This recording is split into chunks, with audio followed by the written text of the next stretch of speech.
Yemek çok güzel olmuş kızım. Ellerin dert görmesin. Gerçekten harika olmuş. Ellerine sağlık. Uzun ömürlü, bahtlı olası kızım. Ellerin dert görmesin. Oğlum, telefonu bırakıp da yemek yesene. Tamam babacığım. Evladım, sen de hiç yemiyorsun ama. Alsana al. Bu çocuğun saçını ne yaptınız böyle? Ördünüz mü yoksa? Çocukların saç modeli böyle babacığım. Allah Allah. Hey oğlum, yemek böyle mi yenir? Bak her yere saçmışsın. Allah Allah.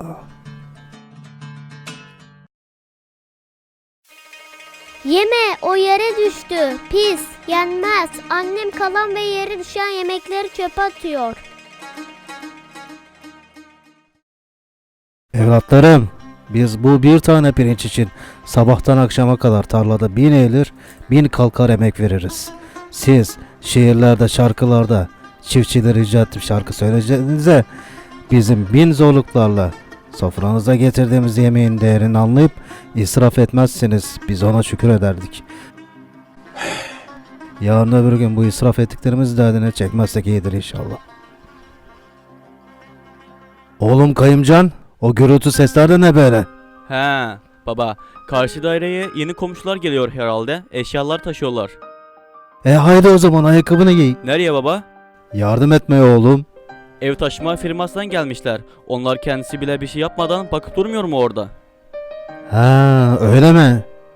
Heh. Kızım, ne yemek yapıyorsun? Sızım ayazsız buhar mantısı seviyor diye ona hazırlık yapıyordum baba. Ha, çok iyi çok iyi.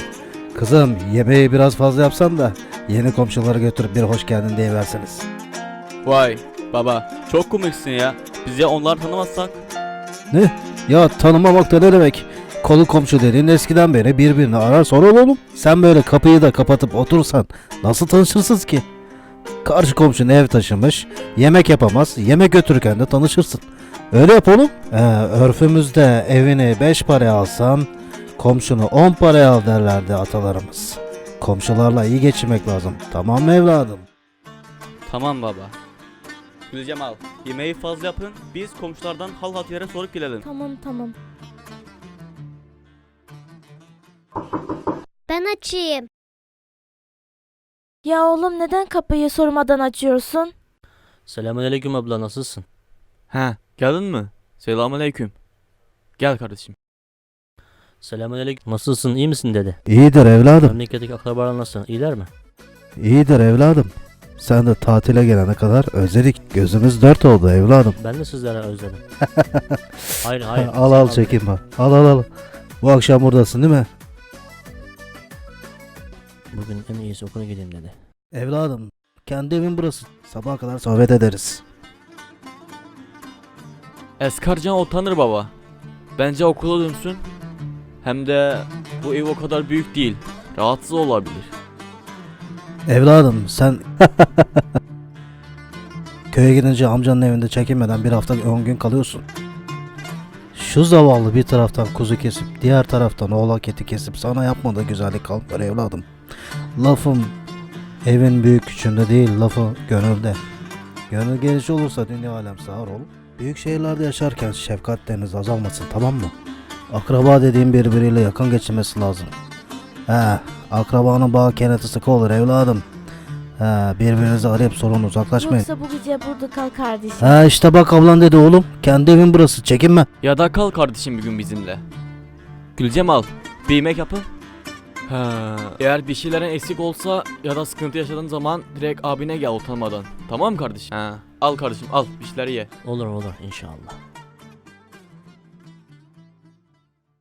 Alo? Oğlum kaçıncı yolun otobüste bineceğim? Şimdi yola çıkacağım. Ya baba boş ver, direkt taksiyle gel. Taksiye mi biniyorsun? Çok aktarma yapacaksın, bulamazsın yoksa burayı. Tamam.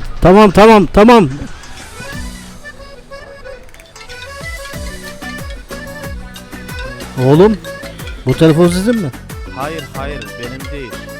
Oy, bu nasıl bir yer? Oy, bu nasıl bir yer? Alo. Alo, kim o? Oy, bu ben. Olan hırsız, telefonumu geri ver. Olmazsa başını bela açacaksın. Telefonumda takip sistemi var. Sizin telefon muydu bu? Hayır hayır kardeşim, bu telefonun arabanın içinde kalmış, unutulmuş. Ha. Amca sen mi buldun telefonumu? Siz neredesiniz? Ben oraya geleyim. Ben şimdi o otogarın karşısındayım. He tamam. Ben nasıl bulacağım sizi? Ya ben geldim de. He tamam. Teşekkür ederim. Ha, teşekkür ederim. Burada bekliyorum o zaman. Tamam bekleyin orada. Ah oğlum, telefonun sahibi 3 durak gerideymiş. Götürebilecek misin evladım? Tamam götüreceğim. Ha teşekkürler evladım. Sağ ol. Selamünaleyküm amca. Ha siz misiniz? Ha bu telefonun olsun. Evet. Ha Teşekkür telefonunuz ederim. pahalı telefonmuş, güzel iyi güzel. İşte bu. İyi bak tamam mı evladım? Oy. O Teşekkür nasıl? ederim. Hayır Teşekkür evladım, ederim. sok cebine. Ben bunun için gelmedim, sok cebine, sok. Olur mu böyle şey? Teşekkür ederim. Ha, teşekkür Eyvallah ederim. eyvallah. Tamam. Alo. Alo. Baba daha gelmedin mi? Yahu birinin telefonu düşmüş. Kuru sahibiyle götürdüm, şu an yoldayım. Eve dönüyorum. Tamam baba. Yolda dikkat et. Ha, tamam. Oğlum daha ben yolunu götürür müsün? Eyvallah. Sağ ol evladım.